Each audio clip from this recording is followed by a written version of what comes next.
Top of the losers. morning to you. Oh, Love it. oh, I can't laugh. Oh. Oh, poor. Hey, everybody. This is the Behind the Gate podcast.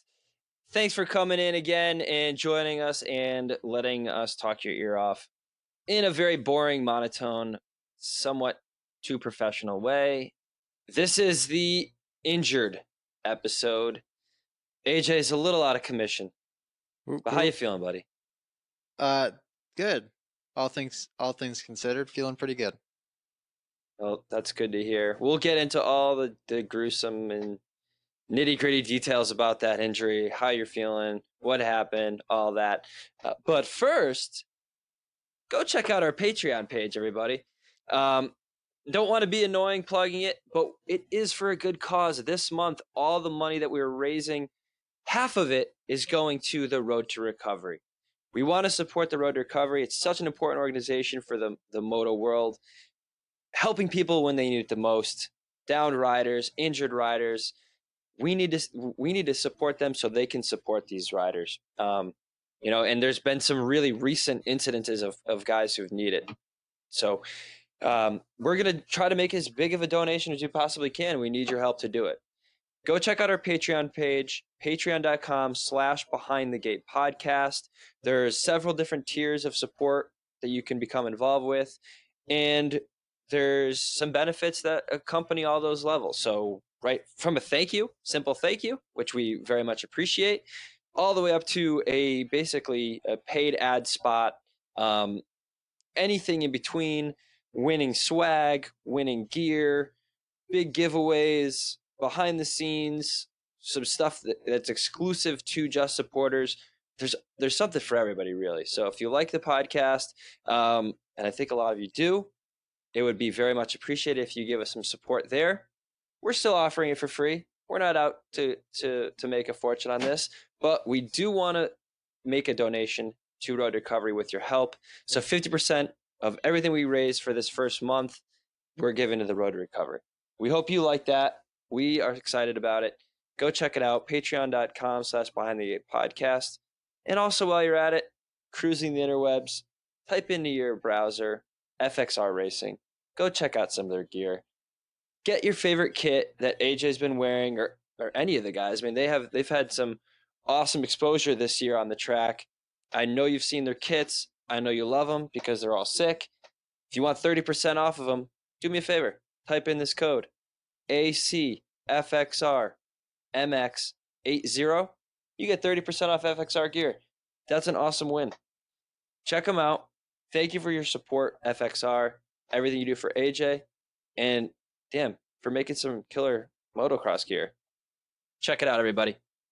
So this episode is going to be a recap of this last Triple Crown race. It was a doozy. But first, we want to hear from AJ Cat Zero. How you feeling, man? Today's been my best day yet. Yesterday was my worst day yet.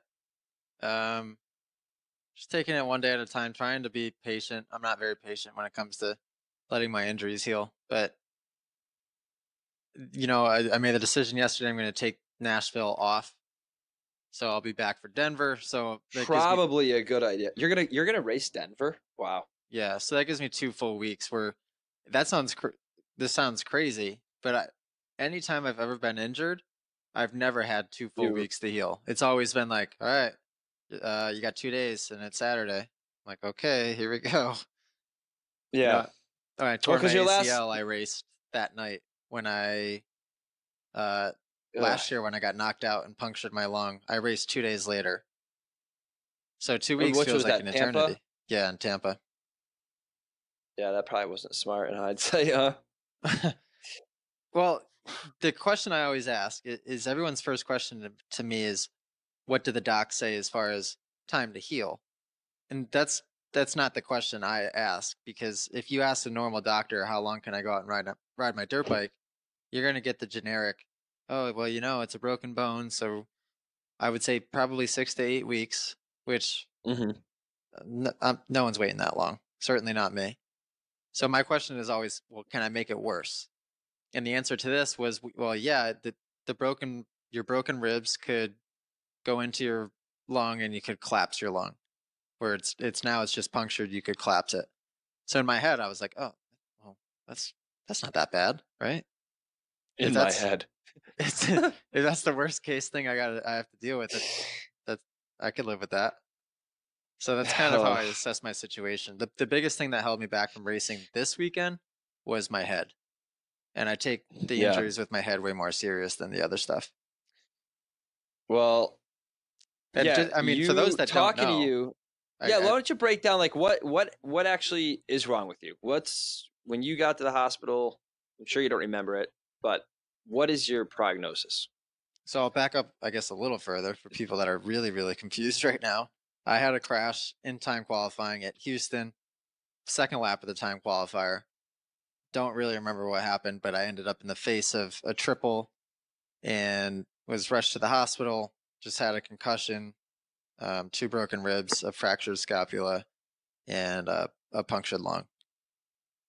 So not the most fun thing in the world. The 2 ribs are way up pretty much by my shoulder. My scapula is on that same side that's fractured, and that's also the lung that got screwed up. So everything is on my right shoulder. And that's probably the worst part. Is it just the pain is taking over that entire side of my body. Yeah, I could imagine, man. I so not for nothing, but I was all messed up watching, or not even watching the race because I was 2 hours behind, or right? Because Houston's Eastern time zone, or is it Central? I don't know. I'm not I sure. was in the Mountain time zone, so I was 2 hours behind my normal time zone. I was all messed up with time zone, so and I was skiing in Utah, so I wasn't glued to my phone like I usually am on race day, checking the race day live times and all that stuff. So when I went to go check up on how you did, I mean, no offense, I went right for the LCQ time first. So I went LCQ. I'm like, okay, no AJ. Awesome. He transferred right in. I was like, that's pretty sick. So I went to the second qualifying time, which is typically everybody's faster times. Like AJ Cat Zero, no times entered. I was like, oh shit. Then I went back to the Q1 and I saw laps 3. I was like, oh fuck, this kid got hurt, or the bike. Something happened with the bike, but I was like, he would have figured it out if he would have ridden the bike, Right. unless it was catastrophic. So I'm like, this kid's hurt. So then I texted you, no answer. Then I called you, no answer. Then I messaged Allie on Instagram, and she told me basically the gist. So that's how I kind of found out. But I was like, oh no, like this isn't good. Oh, so she responded to you on Instagram? Yeah, we talk a lot on What? Instagram. Ooh. What time was that? I don't even know what time it would have crashed. Well, we usually talk every day, like around. No, I'm just kidding. I don't even know. I honestly don't even remember what time it was because I was all messed up with time zones. It was later in the afternoon. It was. I Because think that qualifier would have been at noon, right? Noon? Yeah. That would have been around Mhm. noon that I crashed. Man, Yeah, I tell you it was what, later. I mean, LCQ is over. I think maybe even the night show had started.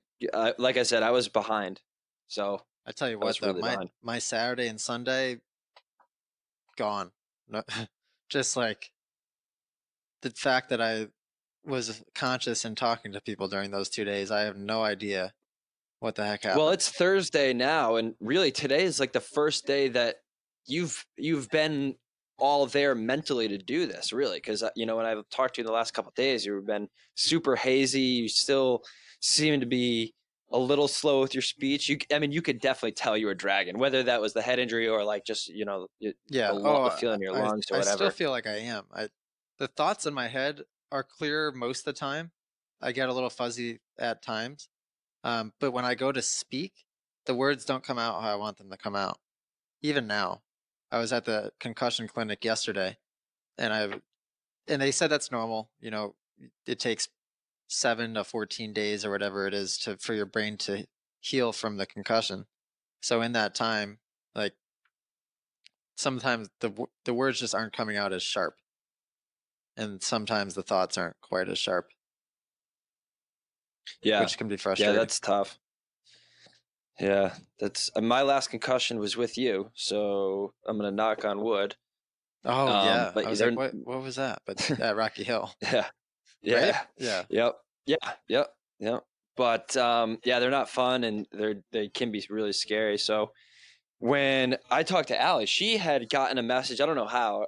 We didn't go into detail about it, but she said that she heard that you got paralyzed, or you couldn't move your legs or something.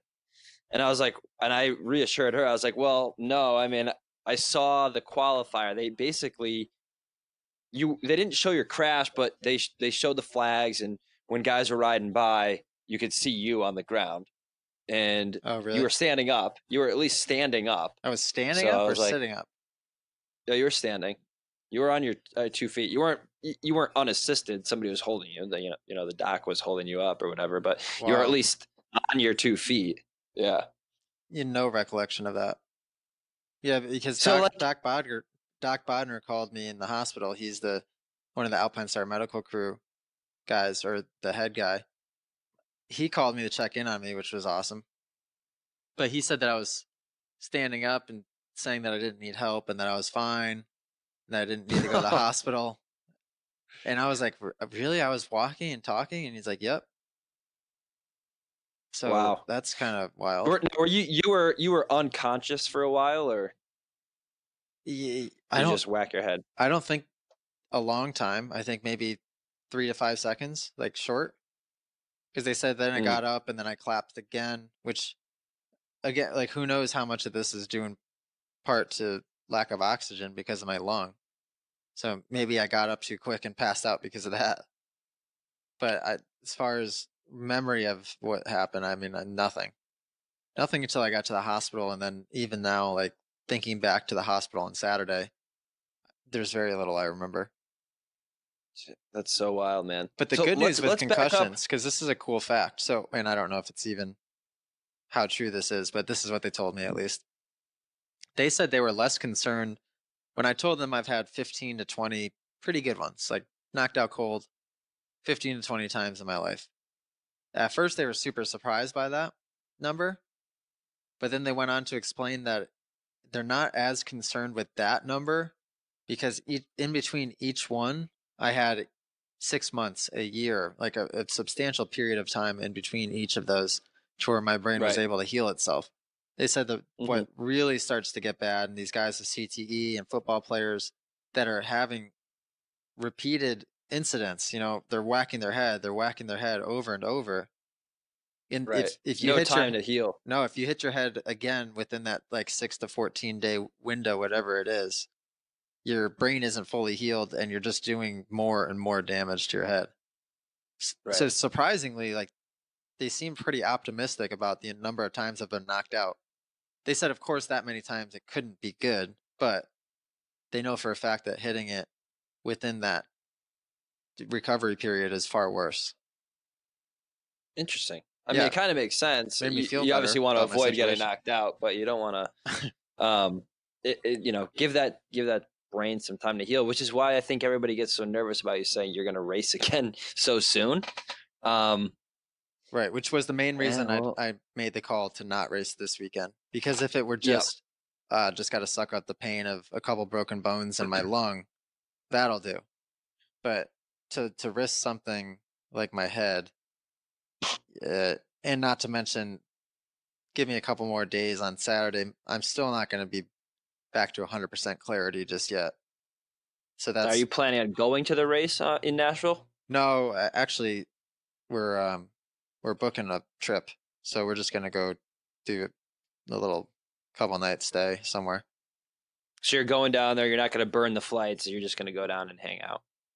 No, sorry, a trip somewhere else, like Oh, Bahamas or something. can you? Yeah. Were you able to transfer your tickets or whatever? Um, I didn't have a ticket yet, actually, so it worked out.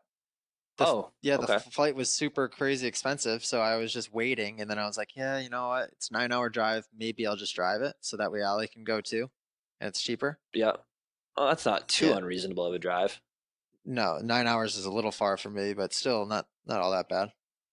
So Mm. that was kind of going to be the plan. So it worked out. Didn't have to worry about canceling a flight. Now, how does it work? how does it work with Mike? Is he still going to show up in the pits with your bike and get some exposure for like his program, or how does that work? No, so the Vortex guys who Vortex owns the van, they were super cool with the van not having to be there. At the same time, too, if the rider's not there, you usually can't get the van in, or else then that's Oh, is that right? strictly like a promotional, like you'd have to pay. You know what I mean? Ah, gotcha. It's pretty Okay, strict, one rider, one vehicle. And interesting. Mike wanted to go home in PA, and Mike was able to get the bike to Jason at SGB, which is in Maryland. So Jason's going to get the bike totally freshened up for Denver. I mean, it just all made sense. So and Yeah, that's good. conveniently, Nashville was directly on the way to home for Mike anyways. So we came up with the idea, just, start heading home. When you get to Nashville, give me a call and I'll make the official decision then. So Mike called Yeah. me Tuesday afternoon. I was sleeping. Tuesday was actually my worst day. And then I had Allie message him back on Instagram and tell him that it was a no-go. So he just kept on driving right home. So he didn't have Mm, to wait or anything. that It worked out for him. worked perfect. So let's back up a little bit because you rode 3 laps of a qualifier and you had one practice, free practice. They were able to feel the track out. Walk us through like how you felt that day. You didn't have much experience on the track, but everybody's always interested to hear from the rider's perspective how they liked it. So I'm sure you had enough of it to say you liked it, you hated it, and then maybe kind of break down what you think led to the crash, or at least where it was on the track for those who didn't see it. Dude, I cannot explain to you how good I felt about the entire day. I've never woken up in a morning on race day and felt that sure about something. And I wasn't nervous. I wasn't getting the Ain't that a physiological bitch? symptoms of like palm sweating, anything like that. I went to bypasses in the morning, and the date was 3:30, which I didn't know until I asked the date, and they said, "Oh, it's 3:30. It Oh, no shit. must be good luck." And I'm like, "Oh, well, isn't this my day?" Get out and track Go walk. figure. I like the layout, looking at it. I've always liked Houston because the dirt's pretty similar to how St. Louis is. Some of the best dirt on the circuit. Then get out for first practice. Track is freaking built for me. Other than the sand section, which I was actually getting through really well anyways, the track was, I couldn't have like built something up for myself any better. And I'm like, well, this is it. I was so confident that I was making top 18. I wasn't even worried about it, which never happens with me. You know how I am. So I know it's easy to say shoulda, coulda, woulda, but there's no question in my mind I would have just went right through top 18, easy. And then I think that once I qualified, I don't think it would have been unrealistic for me to be in the top 15. Man, that sucks. I mean, I'm glad to hear it. And it's too bad you couldn't like capture that in a bottle, right? And then emulate it. Is there anything Yeah, different but that it's you did, also or scary that all of that led to me in the hospital. Like how that's that, true too? like when Do you you sit think back and you think think about it, it's like how the heck does all that positivity and all that confidence lead you to the hospital? Because Well, it's funny because we kind of talked about that when we had Kyle on, vegan cyclist, and we were talking about like how the mental stuff all plays together. And you wonder if because you felt so relaxed and you felt so confident, if that like somehow didn't like make you complacent somewhere, or take something for granted and mhm. and led to a mistake. I did You know, crash on the you'll easiest part of never the know. track. So Well, so that that could have rhythm been. section was probably not too terribly difficult, but that sand section was messing everybody up all day and through the night. But you said you got through the sand pretty good. Well, on that lap too, especially, I freaking killed. I actually had a couple people that saw it in person message me on Instagram and said, "Hope you feel better." Uh, P.S. You hit the sand insanely fast, and I'm not usually one that goes through the sand that all that good. I killed it that lap, and then as soon as I got through the sand, that's when I crashed. I crashed right on the. I took off on that double triple, and right in the pocket, something happened. That's how I fell. So So maybe, were yeah, you maybe doing what? I had a moment of like complacency where I was just like, made it through the sand, gonna take a quick breather. That double Hmm. triple should have been easy, I thought. So Now, were you doubling in basically G'ing out on the face of that? Because a lot of the guys were kind of doubling, but slamming the face and then rebounding for the rest of the rhythm. Was that what you were doing? yeah, it's funny you asked that because I think that's probably what caused it. I want to say, based on the speed I came out of the sand and the speed I remember thinking how much I had a actual conscious thought of the guys that can skim through a 2-3 like that, like Marvin Muskin, where his bike looks so good and he can kind of just skip across it rather than the guys that have to check up, get in the pocket, and take that time. I had a thought as I came out of the sand. I was like, I'm just going to hit this with everything I have and just kind of bounce through it.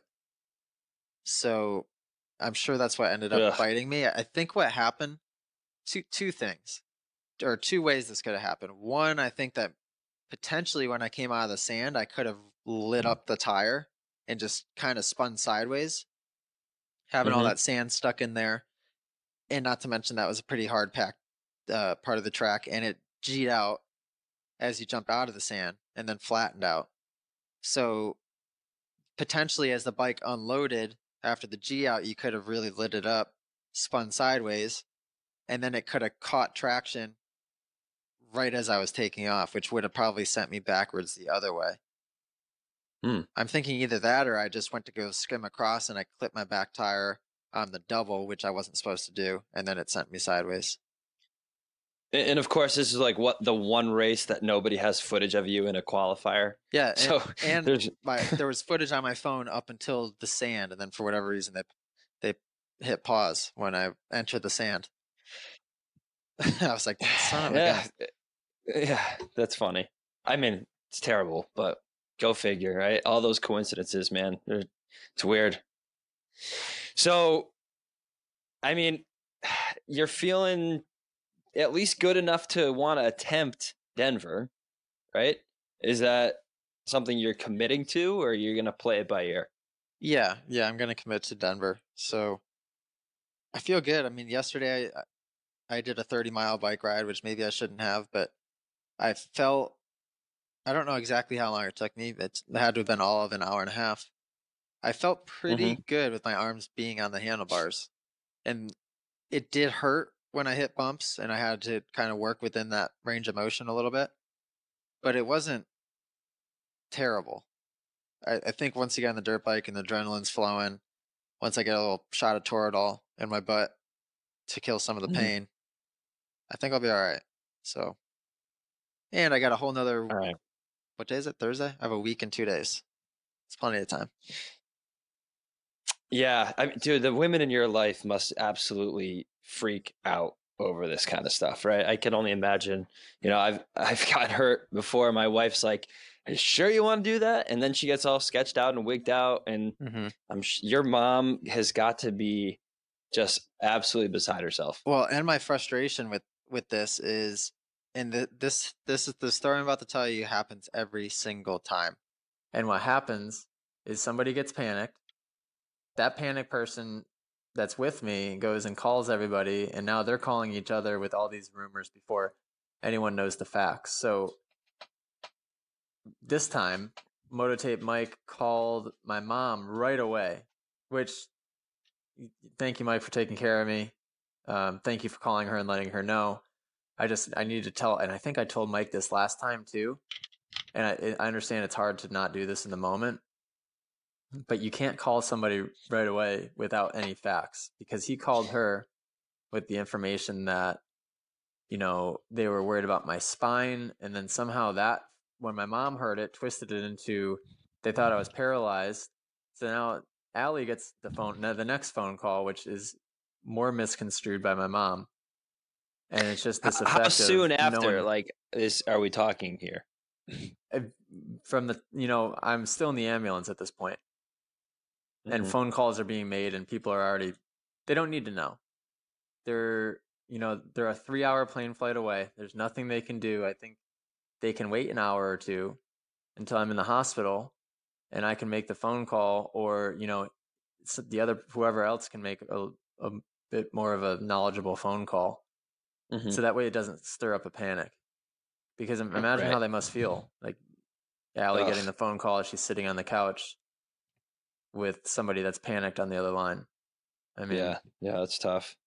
There's no real good way to. I mean, there's just no playbook on how to manage that. It's like you want to tell the people who care about you soon, but I understand like you need.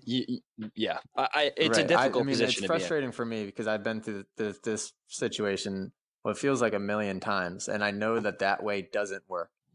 So every Well, I time I remember try your to tell mom everyone saying to around me, me, like, when you had that crash in Germany, your mom you told me the story, and she was like, I thought he was dead. I literally thought he was dead. And that was a crazy story about how like she had to track you down and everything in well, yeah, Germany, in and another that country. quick story, I'll just kind of elaborate a little bit on that one because it's so crazy. I mean, this is the worst. So my dad was over her house for whatever reason, dropping something off. They were able to pull the race up online and were watching me live. And I'm in Germany. I'm 17 years old. I'm racing. They're watching it on some live stream that they found. I end up getting landed on by Marvin Muskin's brother, who now is, in fact, paralyzed. He lands on me. I get knocked out. Um, had a couple other injuries. I don't think I really broke anything. I mean, maybe some minor things. But I'm laid out there, and their protocol, their track workers form a circle around you. That's their protocol. But I've never seen anything like that. My parents certainly have never seen anyone in America do that. So I get landed on. The announcers are speaking German, so they can't understand them.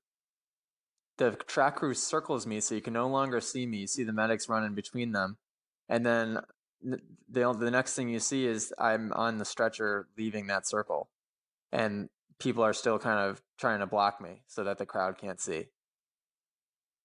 So Yeah, that's that's sketchy the to last see. thing my mom, and then my mom said my dad was started crying and ran downstairs. Like, could you imagine? And then No, I couldn't. that they don't know how to contact me. I'm somewhere in Germany. I don't have my phone. So somehow somebody messaged somebody on Instagram and let them know what hospital I was at. And I'm dazed and confused. I hear a phone ringing in my hospital room, and I get up and I answer it, or reach over and answer it, and it's my mom. It's my mom on the phone. So she calls, she gets transferred to some line, and I pick up the line and answer. And it's That's not like it awesome. was to my room, like it was made the phone for me. Like was definitely a doctor's phone somewhere that was laying around, and I picked it up. So that was kind of crazy. That was a Yeah, different so situation. I mean, that they watched it and then they had no information. So that, that's scary. yeah, for But every sure. time since they've got, phone calls go out and then it causes panic, and yeah, it's got to be a sucky feeling. Hmm. Well, let's talk about that sand section. If we're talking track, and that was part of the track that could have possibly bit you. I mean, we saw a bunch of people go down. Everybody had issues with that sand section, and really that flyover jump was pretty tough. It seemed all day. I mean, everybody crashed on it. Muskin, Cianciarulo, um, uh, So what you what the couldn't heck? see on Everybody. TV was the little 90-degree turn before it when you fly over the over-under bridge and kind of beeline it towards the that anthill, that hip wall, whatever you call it. That was sand. So you're trying to make this sharp turn right at the base of the wall, and you're in sand, so you're washing the front. So it was very difficult to get a good run over the wall and a straight run so that you land, how you want to in the sand. Most of the times you would fly over the wall all discombobulated, and then you got to try to just pick a line in the sand and hope that it works out. And that's another tough thing too, is when they put these sand sections on the other side of a wall jump where you have to launch in. It's not like normal motocross where you jump, you take off on a rut on a blind jump, and you know that you're going to land. Generally speaking, if in one of three ruts that you have an idea of what they look like. as long as you don't cross rut the takeoff and go flying to a different side of the landing that you're not familiar with. But when it's a sand section like that, every time a bike goes through it, it's completely different. So you take off blind, not knowing which line you're going to land in and what your game plan is. You got to kind of figure that out when you're in the air. Right. Well, it seemed like a lot of people were like misjudging even just the wall. Like they didn't know whether to scrub it or jump it. And we saw a few guys who kind of got really sideways, couldn't bring it back around. I think Dakotas did it, Muscan did it, Ferrandis did it at some point. Like they all had trouble with that. Even through the qualifiers, but even into the night show. Yeah, so what ended up happening was there was two ways to approach it. You could either make your pivot in the sand and then jump the wall, or you could kind of just beeline it straight to the wall and turn the 90-degree basically into a straightaway, but you'd make your pivot or your turn at the top, at the crest of the wall. But when you did it that way, you had to roll the wall and then accelerate out. So that's how I was doing it. It seemed like the safer option. It seemed like an easier way to be consistent to the sand. But then what that turned into, as people start to progress and get comfortable on a track, is the beeline option turned into the wall jump option. So now these guys are trying to make their pivot flying at the wall, aiming basically towards the podium way off the track, and then trying to make that hard pivot as they're taking off the wall. So I think that's why you saw so many guys come up over that thing looking goony, like just kind of all over the place. Yeah. That's my hypothesis. Yeah.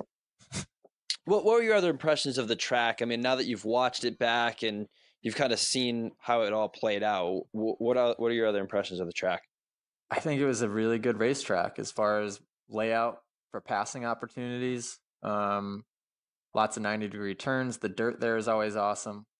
I think the obstacles were tamed down in spots maybe a little bit too much, but at the same time, it makes the track a little bit more racy. I think the whoops would have been cool if they went the whole way rather than that double being there. Mm-hmm. But I still think it was a decent set of whoops. How were the whoops when you were riding it? I felt amazing in the whoops, but I felt really, really good everywhere. I know that's easy to say since I got hurt and I couldn't show, couldn't show anything. Yep. But yeah, I felt good in the whoops. I felt good in the short set of whoops before the finish. I felt pretty good everywhere. And I think, was it Cianciarulo who pointed out that the whoops stayed really peaky the whole night? They were keeping them very peaky. They weren't rolling them, so they made them pretty challenging. Was that something you dealt with too? Yeah, so they were the type of whoop where they got broken down, and I think I've described them as this before. They break down enough to where they start to cup out, but they're not soft enough to where they just deteriorate and disappear altogether. They just start to cup out, and what I mean by cup out is they chunk out and they get steeper and steeper. So that was kind of the case. I think my yawn is going to take a while. Oh, watch those ribs. And I really have to cough too. It sounds so fake. Yeah, and it's so real, dude. I can't cough, and I want to so bad. I let out a sneeze this morning, and I thought I blew a rib out. Ugh. Yeah, broken ribs suck. What I was talking about. Oh, the whoop-de-doos. Whoops. But yeah, no, I think they were a good set. I think the track. Again, as a fan, I don't like watching the Triple Crown format. I know Tyler, the vegan cyclist, had a good point from a strictly fan perspective, especially a little bit, even on the outside of the sport looking in. He seemed to like it, I think, is what he said, right? But yes, I don't know. It's just not exciting. Even when Muskin and Webb were going at it, I wasn't as into it because you knew there was more racing left. I think the case in point for me against the Triple Crown was Ken Roxon this weekend, and what I mean by that is, if you won, but it didn't matter. Exactly. It didn't matter, and you know what? If that race was a full main, I don't think anyone was catching him. I think he just was in the right groove. He was hitting his marks. He was riding super fast, really well, and he was not getting caught. He was actually gapping people. So that is a perfect example, because then if that had been a normal traditional style and he had won the main event, he would be all we're talking about in this podcast. He would be all anyone is talking about. But Exactly. it didn't matter because it was first moto and everyone forgot about it. Yeah, yeah, and then he had the get off in the second moto right in the beginning, which was such an awkward fall. Like, I'm run me through that, because they sort of a couple times, did he clip the rear end or did he get his rear end clipped, and that caused him to go on? Because it literally looked like when they first showed the replay, it looked like he just straight up jumped off his bike. Yeah, I forget. I'd have to rewatch it. I've watched the whole race back Saturday night I actually watched it as it was happening. So I'm in the hospital all loopy. So my memories aren't very clear. But I remember playing it over on my phone, and I forget if somebody came into his line or he was trying to pivot. What happened? His front tire just got hooked on somebody else's rear, and he started to get that weight to the side. So at that point, even if you hit your brakes, it's just going to kind of low side you. He's lucky he didn't get hurt. Right. He hit the ground pretty hard. Well, he got hurt enough to exit the track and not finish Moto 2. So But he came out from Moto 3, right? Yep, he did. He did. Okay. But, when you look at this season and the season he's had and, the amount of rebounding he's had to do off of injuries and everything, and it seems like every weekend we're talking about Ken Roczen and when is that win going to come? When is that win going to come? He felt, I think even Ralph and Ricky were talking during the broadcast about how Roczen during the week, like his social media presence was more confident. He just kind of felt like he was really kind of finding his groove. And then for all intents and purposes, he would have won that main event. Like if that were the main event, he would have won it. He was out front and there was nobody catching him. And then you throw in the Triple Crown. So I know everybody's point, and I know from the marketing standpoint, they want to keep the top guys up for the full 3 hours. That's really the goal, right? The Triple Crown is about keeping the big names on the track the entire broadcast. So I get it. I really do. But from a racer's perspective, from a race, being involved in it and kind of being in the perspective of the riders, it's like, it's got to be frustrating, especially for a guy like Kenny. Yeah. What did he get in that third moto? Do we have any idea? It wasn't terrible. I think he did eighth. So not that great. Yeah. Yeah. I got to rewatch the race. Man, I should have done that this morning. Now that I can probably understand what I'm watching. Yeah, exactly. What else was exciting? Oh, holy smokes. Oh, jeez. I mean, I'm surprised you even had the bridge. Well, I'm surprised you even asked that question. Obviously you don't have notes for this episode, but I'm talking on my phone now because my phone's charging. Right. Yeah. So, this is probably one of the most exciting races of the season. I feel like we've said that a lot, but damn it. I mean, it's just such an entertaining season. Yeah. Adam's get off. That was kind of caused a bunch of stir on social media too, with that little reach, the little stiff arm that he did. What are your thoughts? Because I have my theory. Well, so when I saw it initially, when he initially did it, I'm coming at this from two angles. When he initially did it, I was like, the angle that they played on TV was across, was basically him going right to left. And it didn't look from that perspective like he was anywhere near. Who was that? Cantrell, I think. Yeah, Shane Cantrell. Did not look like he was near him at all. And I was like, that was awkward. I don't know if he had like maybe tried to do like a balancing act, like something was weird. But then when I saw it from his GoPro footage is where I kind of broke it down. Like when he posted on social media, the GoPro footage, where it looked like he was going to cross jump or get into Cantrell. At least it seemed that way. So he went out to put his arm out to like maybe push off if he needed to, so he didn't land on his bike. That's isn't that, I'm looking at. When I first saw it, it was really weird. Can make a decision like that, and I've done that. So he carved left a little bit by accident, and Cantrell pretty hardcore cross jumped right. So they were just fading into each other. I don't think it would have really affected Cantrell, but it would have been a situation where, just like Roczen going in that first turn, it would have just taken AC's front wheel out.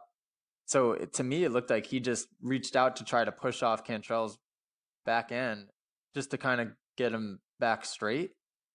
Yeah. Because I've done that before in the air, and when the other person didn't know they were coming into me, and I just put my arm out and just pushed off their bike, and I've saved crashes by doing that. So, I mean, I haven't talked to him, but I'm assuming that's what that was. Yeah, you'd have to think so. I do. When I watched it live, I was like, "What the heck was that?" But and the announcers didn't elaborate at all, did they? No, I think they were as confused as everybody else was when it happened. So like and yeah, I don't know. Ricky, I think, had said like that it was something to do with balance or whatever. But here's what I want to know. I want to know what they can do, because that was a super dangerous area of the track to go down. We saw potentially two really big problems. One, Adam got hit. He actually got ran into, and luckily he kind of like jumped and took the force, and it couldn't have felt good, but he didn't get hurt, and he didn't take the other guy out, which was good. But then we had who was it that came into him and flipped over his bike? It was a Husky, I think. Howell or one of those guys. Right. So how do the flaggers communicate that? Because any jump like that that's blind has those lights on it, I thought.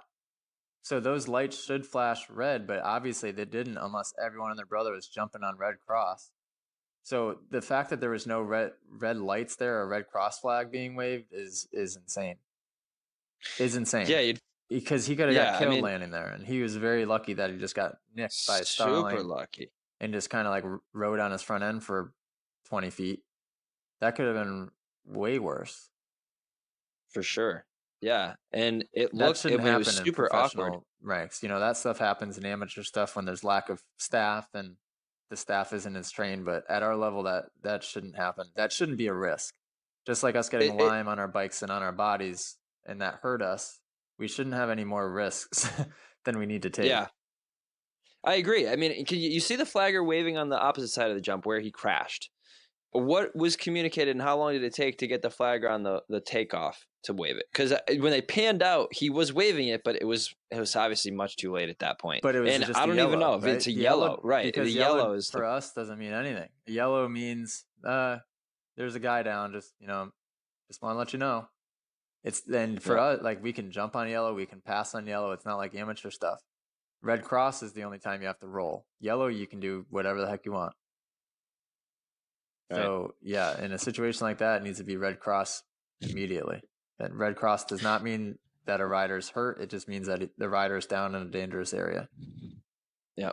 So while we're on the 250s, I mean, here we are now with that get off. Adam ended up finishing 10th in that moto, 4th overall. Dylan Ferrandis captures the overall, went 2-1-2. They're 5 points away from each other. Yeah, we thought crazy. A few weeks ago, I mean, this was Adam's championship to lose for sure. He's had a couple mistakes now, been pretty costly, especially from a point standpoint. Now we're talking about a 5-point difference with what, 2 races left? 3, or is it 3? No, 2 for the 2. I 2 for the 250 East. Yeah. Right. East? Is Cinderello East or West? I mean, West, sorry. 250 East is next week. No. 250 West, 2 races left. 1 is in Vegas. What do you think is going to happen? Because Ferrandis has been riding phenomenal the last couple of weeks. I mean, he's obviously been riding fast all year, but now I feel like he's got a groove. He's got confidence. He's taken the win back to back. Well, it's going to come down to the wire, which is cool. I love Vegas races where pretty much all 3 titles are on the line, so that's exciting. I mean, we're talking about like a first and a third. Definitely going his direction. Yeah, right. And so Ferrandis, man, go ahead. Sorry, it's just crazy. 2 weeks ago, I would have had no question that Santarello and Forkner would have both had the titles wrapped up before the end of the season. For sure. I'm still calling that Forkner will, but I think he's got a little bit bigger of a points lead over second than Cinderella does. Yeah. By a good margin. So funny that we talked about this with Jason, but Ricky and Ralph both mentioned Shane McElrath. They mentioned specifically that he was 12 points away from pointing out a 250. Oh, they did? Yep. In the broadcast, they mentioned that. So you'd have to wonder if this injury were a little bit more than a coincidence. That's wild, huh? I thought as we were saying it, I was like, man, we're creating some type of conspiracy theory here, but maybe there's some truth to it. I mean, it was definitely a conveniently timed injury, if it was one. So how does a guy like Martin Davalos stay in 250s? You'd think that he would have pointed out Because by every now. time he just misses the point out, whether it's been intentional or just by chance that he's gotten hurt, because he's been hurt a lot. Huh. If you look back through his career, and it's worked out perfect for him because he's basically had a stable job his whole career. Yeah. When you look at, Josh Hansen, he was 250, right? Hansen was 250 for a long time. Yep. There's been some guys that seem to have just kind of ridden that 250 wave for Zach Osborne a long time. Forever. I mean, it's a smart thing to do if you can do it. You could even make that jump up to the 450s and have that factory ride right off the bat. But 2 years down the road, could find yourself in a situation where you got nothing all over again, where you would have had a solid 250 ride. Look at a guy like Dean Wilson or Justin Barsha that have had to go the privateer route and then earn their way back to the factory ranks. They would have for sure had 250 rides, but they found themselves out of a job. Yeah, 450s. It's crazy. Similar subject. I want to talk about Chris Blows for a second because I mean he's been unbelievably impressive. He's led laps. He's got hole shots. He was riding 450s and was actually having pretty strong performance for 450. Was killing it. Privateer. What do you see for his future? Because he's on the older side of the 250 class. He's one of the oldest guys at the track. He might be the oldest now. Especially now with Brayton and Reed gone. Yeah, he might be. Well, who's older? Chisholm? He's probably is he the same age as Chisholm? Maybe Josh Grant's up there. There's a couple old guys still floating around. But yeah, he's just gotten better. I mean, Blows has been unreal. And he's always been a good rider. He's always been strong in the whoops. But it's does that give you a little bit of like yeah, it does. Mental confidence in some way, shape, or form to see like a guy so late in his career starting to excel? Yeah, because every time I get down on myself, you think to guys like, look at Alex Martin, Phil Nicoletti. Blows is starting to be one of those guys. There's been a lot of them. Weston Pike was even one of them. A lot of these guys, Jimmy Dakotas, kind of could have been one of them, right? I mean, guys that spent years and years and years of their career as a privateer thinking that they would never make it. And then they find themselves at the very top. You know, a guy like Alex Martin was living in his van, basically, living in a little cabin, driving this hilarious little car. I forget what the heck it was called. I think we called it a hoopty. I can't remember what we called it. And now he's probably making $500,000 a year. So yeah. See, there's always opportunity. And I'm 25. Like I don't feel like I'm at my physical peak. I don't feel like I'm at my mental peak. I still, if you had asked me that question at 16, 17, I would have said that 25, you'd be on the down. But right. Yeah, no, I feel good about things. Not for nothing, but what do you turn 26 next month, 2 months? Yeah. June? Don't want to talk about it. Good thing you got this injury out of the way before that happened. Huh? We were just talking about that. Allie and I were. Yep. Thanks, Obama. Jeez, I know, right? What was it before? 24? 18. It was 8. It went from 18 to 26? 21. 21. Oh. It was 21. Wow. I think it actually depended on the state too. I think some places like 18, you're an adult, it's your own insurance. I think other states might have been 21, and then it was you're on your own then. But I think for the most part it's 21. Yeah, I got to figure that out. I don't know what the heck I'm gonna do. Oh, you're gonna get married. You're gonna get on Allie's insurance. As a matter of fact, you can probably get on it now because you guys have. You could probably claim some like domestic partnership and get on her insurance. You guys have lived together for long enough, I would assume, for the state of Virginia. You think? I thought it was 5 years, but I'm not sure. That's just a guess. Oh, maybe. I don't know. Yeah, gotta Anyway, figure that moving out. on.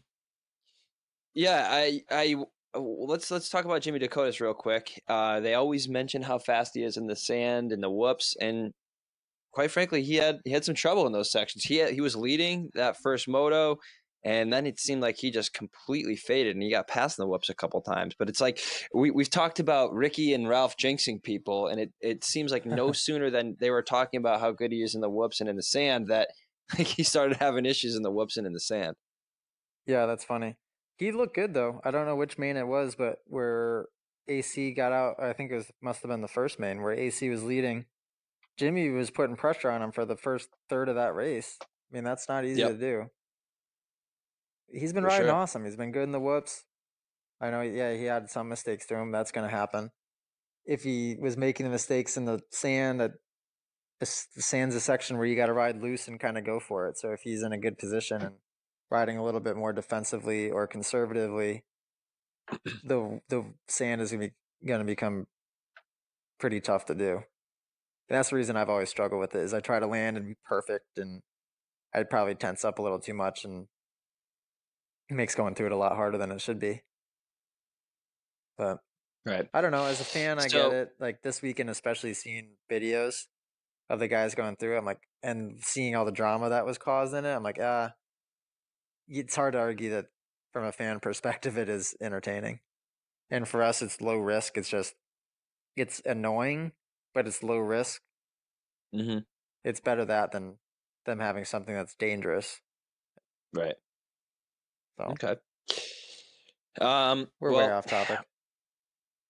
Well, we're getting back to it because I think the thing that's been talked about the absolute most about this race has to be Cooper Webb and Marvin Musquin.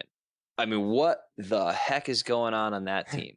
There has got to be What's your theory so here? much Because tension over there. I always like hearing what you think about situations. Dude, I don't know. I mean, Marvin Musquin is KTM's guy. Dungy's gone. Musquin comes in. He's KTM's top guy, and quite frankly, he's if it were me just kind of observing this, like he's due for a championship.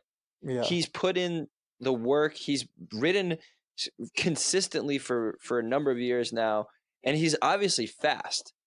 Now, Cooper Webb, there's no taking away from how awesome he's been riding this year. There's absolutely no taking away from it. He's been the most impressive guy on the track.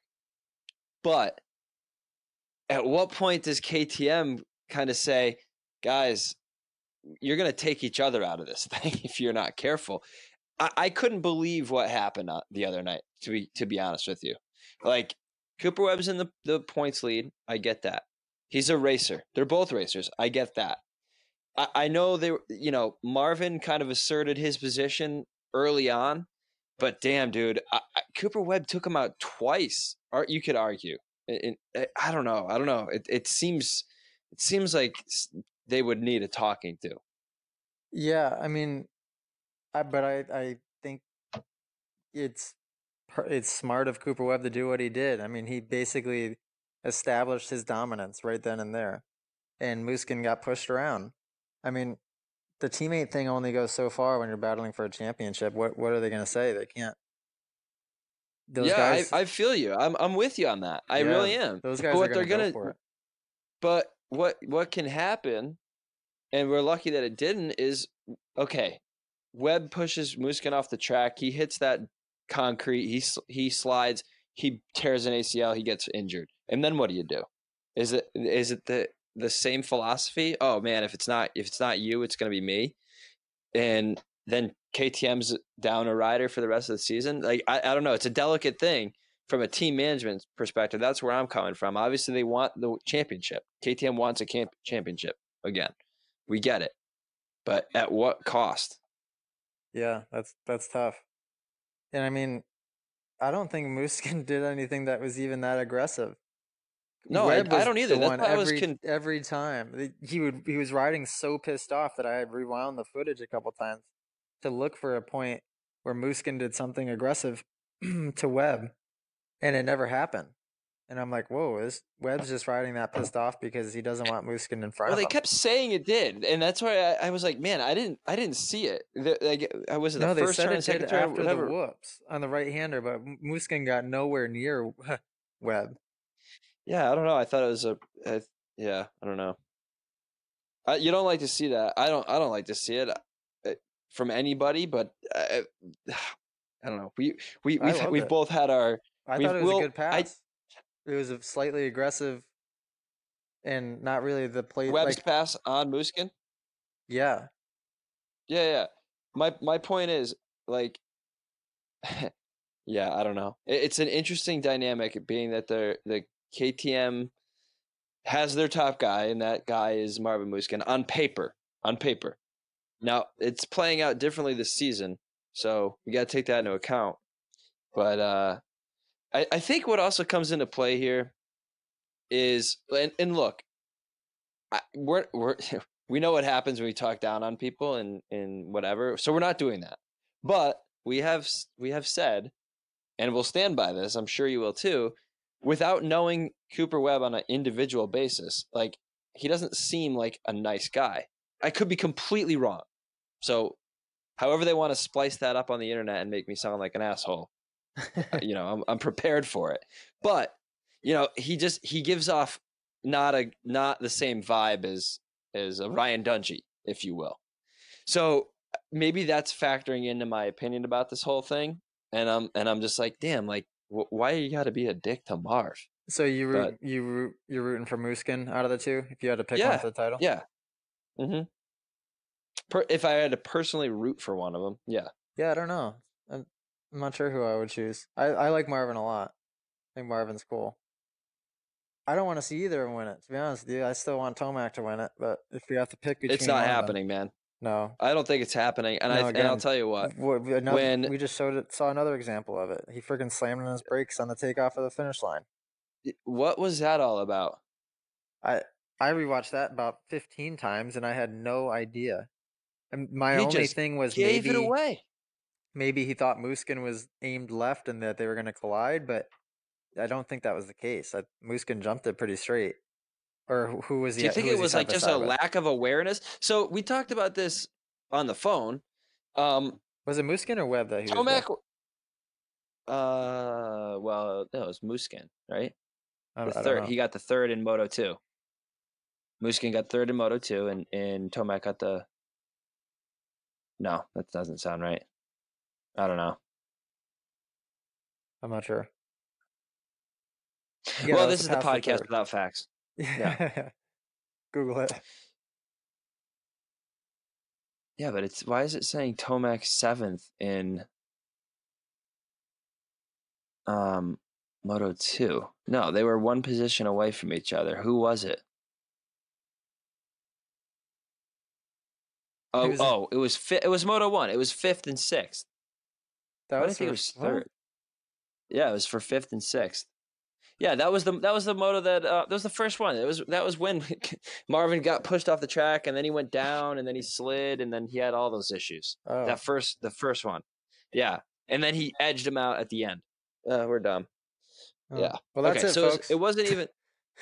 Yeah. Well, so here's my theory. We talked about this offline, but Tomac wears earplugs. Do you think that that had any bearing on like his awareness of where Marvin was behind him? No, like not he being able to definitely hear his bike? Well, he knew he was there, but do you know how close he was? Yeah, I'm just trying to make excuses for him. I'll be honest with you. Just by the way he blocked that line, going into that right-hander, he knew he was there, and the way that whole square-up situation was, I really don't know. My other theory is that he assumed, just like always, that the timing loop's way at the bottom of the takeoff, so he probably just attacked to the timing loop and then called it a day. Yeah, but I don't know, man. What I mean, again, what race? You could take any racer in any discipline on the face of the planet, and they would know to push through the finish line. Yeah, as hard as you can. I don't know. It's just that seemed like he seemed defeated. That's when I kind of, at that moment, I was like, well, how could you be defeated though? It's the first moto. I agree. I'm entirely agreement with you. That type of mental collapse right there, and just like giving it to your opponent, kind of stuck out for me as indication that he doesn't have the drive like Cooper Webb. Like Cooper Webb would never let that happen. Nope. I think he would catapult his bike across the finish line and his body, reckless abandon, to prevent somebody from getting a position on him on the end. Like, Yep. he's proven that. And that's the type of mentality that's going to win him a championship, not kind of just moseying up. And it was the first moto.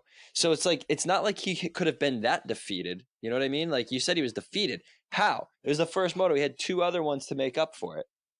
And it just so happens that he didn't really, although he got a second in that 3rd one. But dude, I think these guys are all in trouble. The more we talk about Webb, the more I just remember back to how his mentality on a 250. Oh yeah, I think he's going to win this outdoor title too.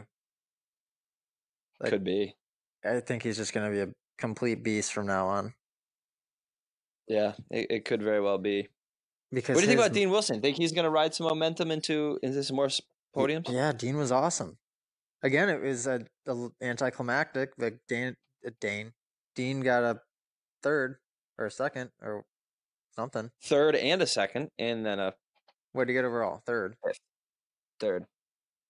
That's pretty darn awesome, but it wasn't as exciting because it was a 3-moto format. But I know I sound like a broken record saying that.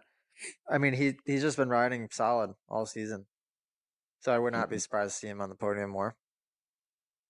Yeah, I think once you feel good on your bike, and you get comfortable, and for all intents and purposes, he has had the same bike. The bike he was riding as a privateer was pretty much the same. Yeah. Would you agree? Yeah, to my knowledge. So he's super comfortable.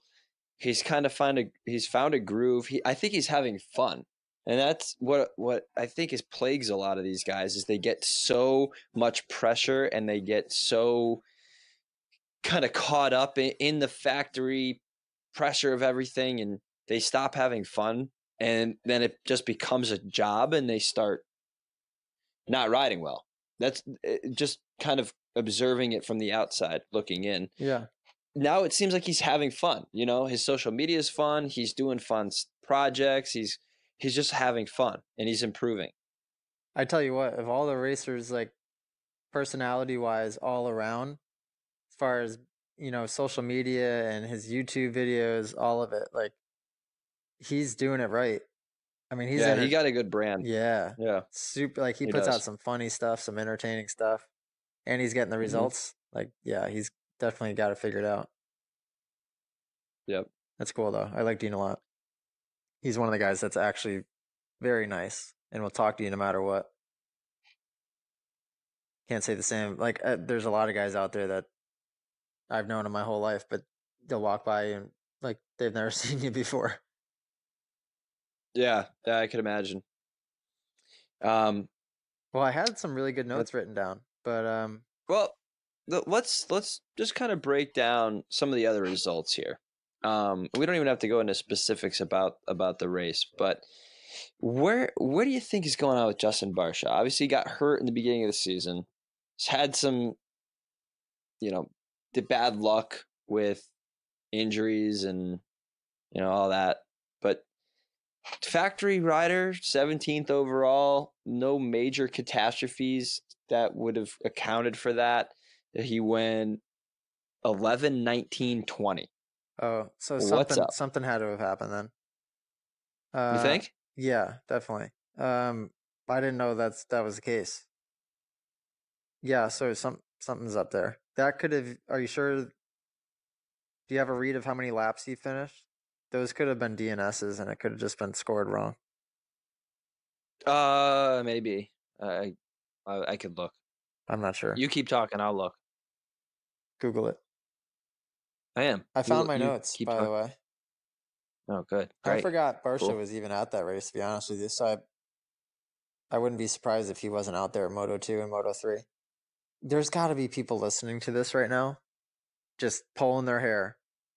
Like, I know. Listen to us try to come up with these facts. We should really get our facts straight before. This is embarrassing. It's super embarrassing. I hate the way they do these freaking the Triple Crown main event results too. It's so annoying Oh, is it on hard the to figure Supercross out? Live. Yeah, I think so. It's just obnoxious. So Barsha, oh yeah, DNS. Okay, well then I missed something. See, this is why we watch the race. We pay attention to what we pay attention to, and then we just screw everything up. So he did not. You're right. He had DNS in at least Moto 3. Let's check Moto 2. See, this is where we need Jason because he's like the He would know trivia all of guru this. for motocross. Yeah. I had a note written down of how the KTM's look better than all the other bikes. And I'll just make an example of that really quick. So that 2-3 that I Yeah, crashed we've on. talked about that before. So go ahead. Oh, have we? KTM? Are you joking? Oh my gosh. No, I thought you meant like, have I given specific reasons as to why I think that? Because we all know you think that. Yeah, no, go ahead. Oh, go ahead. I'm listening.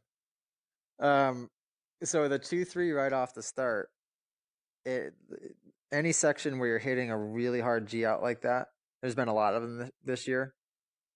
There's actually been a lot of them in the past 3 or 4 years of Supercross, and it's the worst type of section to try to hit. But the KTM's will just push through it, and you see a guy like Muskin can just overshoot it into the face of the next one and just blow through it, and his bike looks great doing it. Another guy is who would be a bad example would be like a Tomac. You watch Tomac go double, try to push through it, and his bike just looks super rigid and like it's wanting to kick him. Just seems unpredictable. And the KTM's do not look. The KTM's look so much better than that, in my opinion. Yeah, I think it speaks to a couple different things. I think one is the steel frame, and in particular where that shock is mounted off of the steel frame. And that was a few years ago when they started doing that. That was like a marketing pitch of theirs. That it lessened impact. It was better for rider feel. You know, it absorbed energy better and all that stuff. Oh yeah, yeah. When they started mounting, when they had that loop that went off the main frame that they're just mounting the shock to, there was I remember them coming out with it, and it was like their marketing gimmick for when they started to introduce that. It was like energy absorption. It took away from the energy in the rear wheel going directly into the frame, which then transfers into your upper body, your hands, handlebars, triple clamps, you know, all that stuff. So it took the energy and dispersed it a little better. I genuinely think that's a big part of the reason is like not only is steel frame more energy absorbing than aluminum, but also the configuration of that frame. It suits these types of tracks, in my opinion. That's just my opinion. Everything you're saying is making sense. I mean, wow. I never knew about that whole shock thing, but what you're describing Well, is go exactly... take a look. When you get a chance, take a look at it, and you can see it. They Google it. mounted Google it. Yep. Instead of the frame being, or the rear shock being directly connected to like the inline frame that's connected to everything else, they like made a separate mount off of the main frame specifically for it, and they dubbed that energy dispersion, energy absorption. Better rider feel, all that good stuff. So I think that probably comes into play. I also think that maybe their suspension is just a little bit better. Yeah, it's definitely set up different. I mean, the bikes look like a complete 180 from each other. The KTM's to the Cowies, or really the KTM's. Do you have any feedback on like the WP versus what are you riding now? I have no experience with WP. Okay. But my components are race tech components, but does that mean it's a... So what is it technically? Who makes it? Well, you just have race tech internals on a what is it? Who makes your forks? I don't know. Stock? I don't know. Well, whatever. It's not WP. And WP makes they legit make their shock and they make their forks. As far as I know, I mean, they have WP forks and shocks, at least from the factory, and I'm sure they're doing whatever suspension tuning clearly with, you know, internals and everything, but Google it. Yep. What do I know? So another thing in my notes I have you watched the press conferences at all? And then I have one more thing I want to talk I about. haven't. No. So Dean Wilson was talking about his mental game a little bit, which I found interesting. And he was just being honest about how he struggles with it. And I just thought it was cool that if you go watch the 450 press conference because it's pretty cool. I will. Yeah, it's cool to listen to. Dean is super open the whole time. I think a lot of guys, it seems this season in particular, have really put a big focus on the mental side. And we've seen it in the past with a few of the guys, but this season in particular, it feels like everybody has kind of embraced that part of the sport into their mainstream training and program is the mental training, mental game, whatever you want to call it, is now part of the protocol, which I think is pretty cool. Which is because cool. it is such a huge factor. Yeah. It's always been something that seems like it's been overlooked, at least from the outside looking in. And I think from the inside, the guys on the inside as well. If we're searching for every little advantage possible, that should certainly be one of the first routes that you go to find that advantage. I mean, it's everything. We could talk about that all day long. What do you think the next big advancement's going to be for this sport? You know, when you think back to, you know, like the Ricky Carmichaels, even as far back as the Jeremy McGrath, but particularly Ricky Carmichael, in making it a professional sport. You know, when we look back in history, Ricky Carmichael was kind of the guy who pushed it to the level that it is because of how seriously he took the training and everything off the bike as seriously as on the bike. And we've had like these kind of big advancements in the sport that's pushed it to the level it is now. Do you have any hypothesis on what you think the next big thing is? Is it the mental game? Is it a big shift in bike technology? Is it, you know, what can it be? I wonder. I don't know. You wonder because it seems like these athletes are maxed out in so many different avenues. It's like what more? Else is left to discover? Right. And I think when we talked about it a little bit with Daniel, I think he said the same thing as far as, you know, when these people are living at training facilities from the time they're 8 years old and riding and training, they're on the road bike and they're having VO2 max tests done. They have trainers, they have nutritionists. It's like unless there's some type of untraceable steroid that these guys have access to. I don't know what's going to. So you just said steroid and it just sparked in my brain. Did you see Racer X's article about Broc Tickle's case? Yeah, I didn't read it though. I figured there was no news. Was there some announcement with it? No, not that I know of, because I'm cheap as fuck and I only read the free version and it was abbreviated. It was only like half of it or whatever. But I did, you know, because we talked about it before on the show. I wanted to circle back on it now that you mention it. And no, Broc Tickle didn't take steroids. So, but just hearing steroids made me think of the WADA thing and all that. But yeah, I guess so. And I didn't know this. I guess like instantly, like as soon as he found out that he got positive results during like the random test, like he went to another lab and the results came up negative, like immediately after. Really? And then like, yeah. And remember how you and I talked about on the show, we talked about like all the different supplements and, you know, what could have possibly went wrong. Well, in the article, they talked about how he called Alden Baker. He got every single thing that he was on or using at the time. He got all that tested and that all came up clear. And like, I guess none of the results that the random test came up for, none of them could be duplicated afterward. So like none of the metabolites, none of the whatever tested positive for, nothing came up in any test outside of this random test. And so that's a big part of the equation is what the hell was it? I know, but you know, if the article, for what it's worth, it made it sound pretty darn depressing. They're like, yep. So Broc Tickle right now, he's 29, he's unemployed and he still has a provisional suspension, meaning they haven't even levied a punishment yet. So like he's been suspended for what, a year and change now, and they don't even have his actual punishment levied, if anything.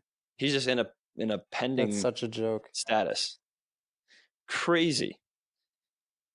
That needs to change, obviously, but that it's amazing that anybody stands for that.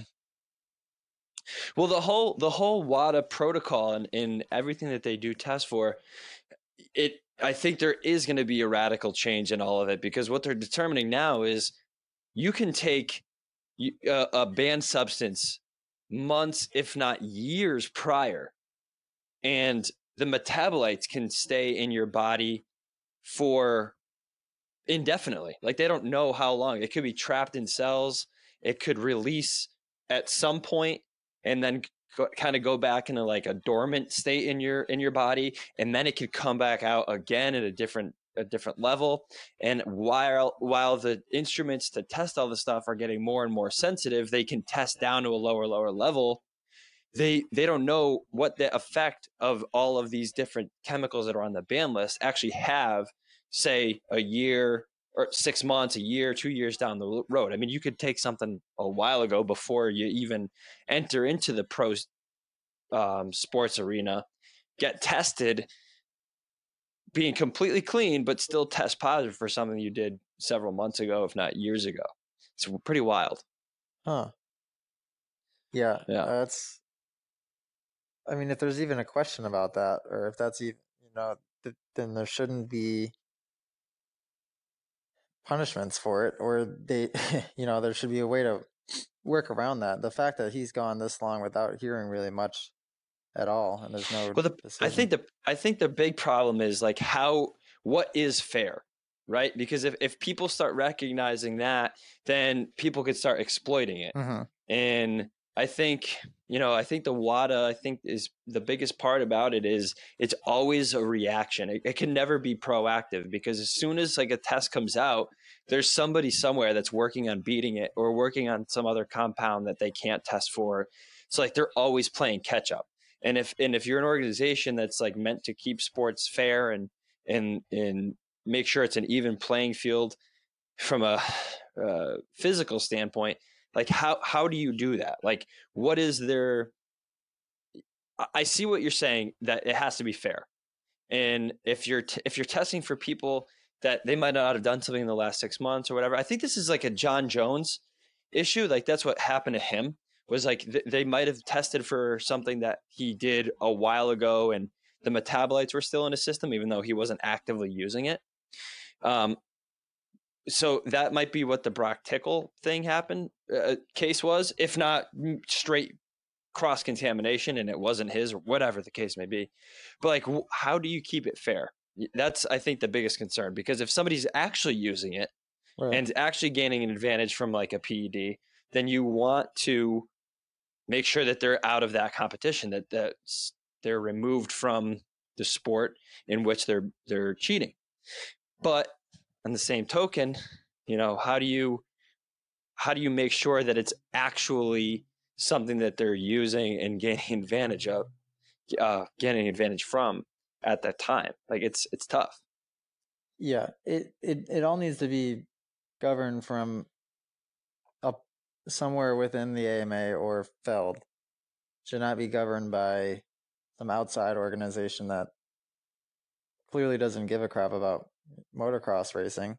And there should be a clear, definition of what the punishment is for what you did. And I don't know, there should even be a way, if you get tested again and it pops up clean, they should know, right?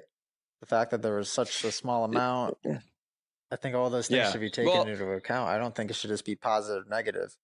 0 years, 1 year. I also think like the list of PEDs is so long and you got to wonder, like, at what point is some of this stuff just really not creating the benefit that supposedly they say it does? Mm-hmm. You know what I mean? I think especially what happened to Broc Tickle, I don't know what the substance was off the top of my head.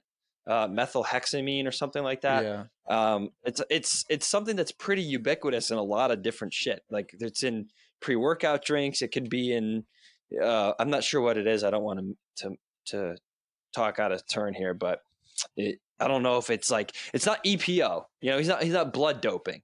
It's not testosterone booster. It's not HGH. It's not the big ones that for a fact are a huge advantage for people.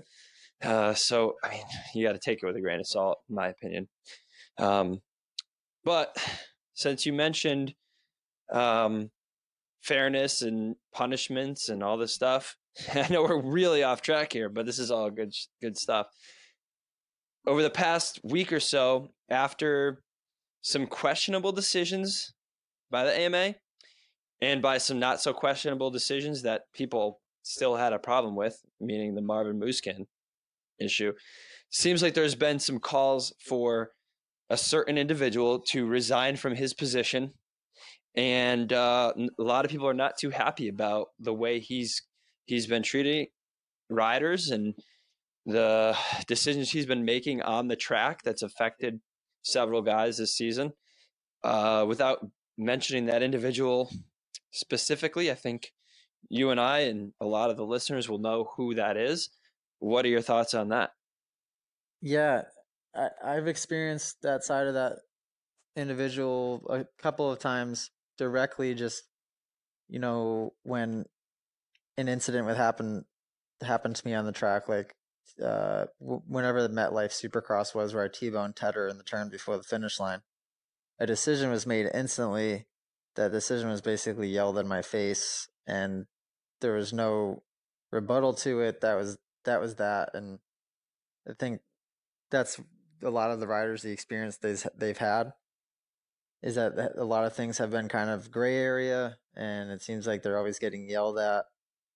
No one's really clear of what the rule is necessarily, you know what I mean? And then he's just kind of yelling at people. So I think Jason Anderson said something online. A bunch of guys were saying stuff online, which they must have all have had their personal experiences at one point or another.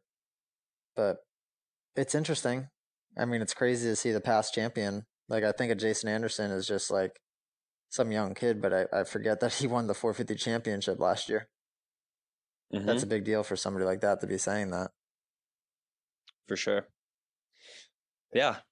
And then what happens? I mean, maybe I think what the danger is, if because I'm a skeptical person and apprehensive, I guess, in general, the grass isn't always greener, right? So if you get this guy out, you could get somebody in who's way worse. Yeah, that's true. We're talking about somebody who has a lot of experience. He's not new to the sport. Yeah, he pisses people off with the decision he makes sometimes. But man, do you want to take the gamble on getting someone who's even more of a Nazi and even more subjected to being?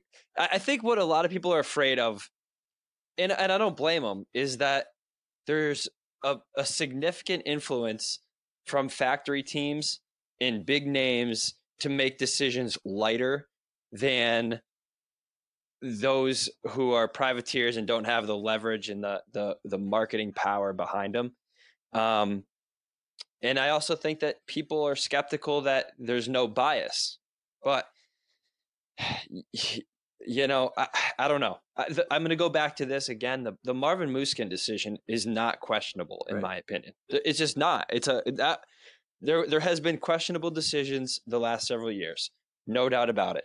Marvin Musquin jumping obstacles on a red cross isn't questionable. It's just not. It's black and white. Yep. But again, it could be worse. It really could be. I don't know how much better it could be either, to be honest with you. I don't know. I think you're always going to disagree with somebody's opinion at one point or another. In a lot of these situations, especially if it's a punishment that's levied against you, right? Yeah. The guys that were most upset are the ones that just got punished, and I get it. I totally get it. But when you take a step back and look at it objectively, it's like, is he taking bribes from factory teams? I doubt it, because he just levied a big punishment against a factory rider. I think that maybe Can there- riders would be able to swallow the pill a little bit better if they had real experience in the sport as a professional to be able to maybe make the calls more accurately. That's just a total guess, but yeah, but you might lose some objectivity if you do that. If you'd have to have somebody that's pretty far removed, because like as much as a lot there's guys that have raced in this realm, they're still affiliated with brands, they're still affiliated with bikes and teams, and in some way, shape, or form. Yeah, that's true. You got to be careful with that. It's you need the most objective person possible doing that, especially the rules that are more objective than subjective. I mean, sorry, more subjective than objective. You need somebody who's not biased, because you can look at the Tyler Bowers incident and you could say, okay, not only are you DQ'd from the night, but you're going to get suspended a race. If you really wanted to stick it to somebody, if you wanted to be an asshole, like there's probably, like, it could always be worse. I think that would be the takeaway I would want everybody to realize. It's like the grass isn't always greener. You get one guy out, you could get a way worse guy in. Yeah, that's a good point. I mean, yeah, I think it could be worse. It's not perfect as it is now. I think that there's certainly ways that it could be even worse. So we'll see. I think now that we've opened up a window of communication between the riders and Feld and AMA much better than it was before, that these things should just continue to get better and better. We'd hope. Yeah, I mean, they've proven the times that they've made track changes since the San Diego incident. We've been having these meetings. They've let us know. It seems like they're listening to riders when things need to be altered on the track. It's definitely heading. It seems to be heading the right direction. But good deal. All right, predictions next week. Nashville could be a mutter. I'm excited to see a Nashville race. You think? I hope it's maybe a total washout, just because I'm not there. I don't want it to be nice. Well, I mean, it's the East. We'll call it the East Coast, even though it's not exactly the coast, but it's rainy season, that's for sure. So maybe not out of the realm of possibility. Let's see. I think we're gonna see, and we're probably gonna see it for the rest of the year. We're gonna see the Marvin Musquin Cooper Webb battle for the rest of the year, and I think it's gonna leave everybody on the edge of their seats. I think it's gonna piss a bunch of people off and make everybody nervous, and then it's gonna be one of the most exciting ends of the Supercross season that we have in memory. That's my thought. So if you want my prediction for next week, I think Marvin Musquin's on the top of the box and Cooper Webb is second, and they're going to go back and forth.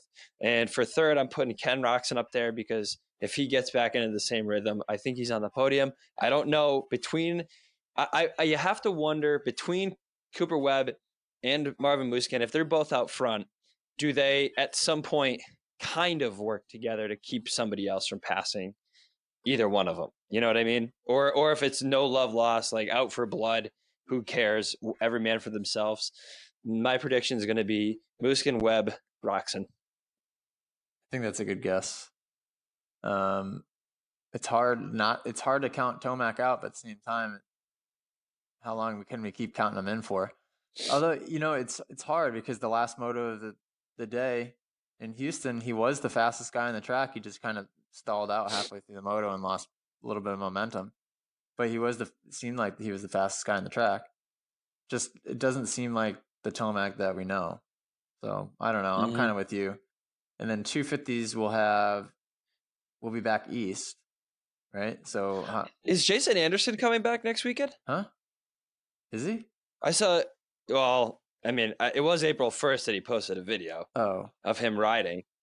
I don't know. He's back on the bike. Maybe it ended up being a joke. I don't think so, because people were asking him and he said, no, this is not an April Fool's joke. So he is back on the bike. I think he's planning on riding at least some of the races left this season. Oh.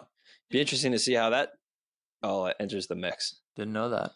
Yeah, I don't know. I think if he comes back, I don't see him being top 3. But what the heck do I know? Well, you wouldn't think, but I mean, he's fast on a dirt bike. Put it that way. Yeah. Yeah, you So never know. I mean, it all comes down to what these guys are feeling on the day. Everyone is so darn close nowadays, but I really want to see Ken Roczen get a win this season. I really do. I'd be really disappointed if we don't see Ken Roczen on the top step at least once. I agree. Clearly, the championship's probably out of reach for him at this point. But damn it, I mean, he's put in the work. He's due. I agree. And he's been so darn close so many times. So close. I think, man, he must go to sleep every night and think about 2/100ths of a second, because I know I would. I would just be like, holy shit, how did I let that happen? But I think that would be a good motivator for me to just never let that happen again. Yeah. And realize 2/100ths of a second is all it was that kept me off the top step. Yeah, that hurts. That definitely hurts. But hey, I'm fading over here a little bit. Phone's dying again. Okay, Mr. Rib Bears Man. barking. Things are falling apart over here. You should get ribs for dinner. Yeah, good idea. Yeah. Grow them right back. Replace them. Yeah, it'd probably help you heal. Well, the next podcast we do will be the first podcast race breakdown that we've done where I wasn't actually at the race. So that'll be something. That'll be boring. Nice. We'll really know nothing. No, yeah. Don't tune I feel bad in next for everybody who listens to us. Just probably a bunch of people yelling into their phones or into their cars, wherever they're listening from, trying to tell us. I'm sure they know the facts and we just have no idea. I would be shocked if anybody even makes it this far into a show. Yeah, I think we lose them at the 10-minute mark, I would say. Oh, yeah. Oh, these idiots are talking again. All right, guys. Well, I've had enough. Hey, so everybody, go check out our Patreon page. If you think we're worth $1, shoot us $1. It'll help. Every little bit, it helps. And don't forget, for this month, half of what we generate is going right to the road to recovery. So that's an awesome cause. We're excited about it. You should be excited about it. Patreon.com/behindthegate. If you want some new gear right in time for riding season, go over to FXR Moto. Use the code, I'll say it again, AC FXR MX80. AC FXR MX80. 30% off FXR gear. Some of the best looking gear on the planet right now. Go get yourself some for the riding season. Thank you, everybody, for tuning in. Thanks for listening to us babble and bore you for over an hour now. And tune in again next time. Alrighty. Well, toodles. Adios.